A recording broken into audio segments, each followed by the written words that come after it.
नमस्कार मंडळी. लग्नानंतर होईलच प्रेम या मालिकेच्या आजच्या पुढील भागात आपल्याला असं पाहायला मिळालं. आता इकडे नंदिनीने वसुआत्यांना रिक्वेस्ट करून सुद्धा वसुआत्या गप्प बसलेल्या नसतात बरं का.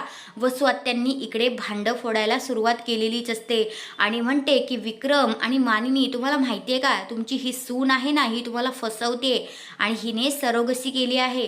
आणि हे सगळं ऐकून मात्र काव्याला चक्करच आलेली असते आणि पार्थ तिला सावरत असतो आणि वसुआत्यांचा भडीमार चालूच असतो. नंदिनी बिचारी रडतच असते आणि नंदिनी त्यांना खूप थांबवण्याचा प्रयत्न करते, पण वसुआत्या काही थांबत नाहीत.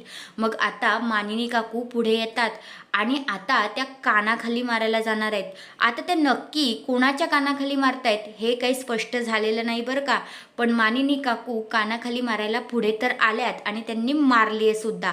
मग मला असं वाटतंय की वसुआत्यांना मारली असेल असं वाटतंय, काय माहिती. आता तुमचं मत काय आहे ते कमेंट करून नक्कीच सांगा. तर हा आहे आजचा पुढील भाग. धन्यवाद.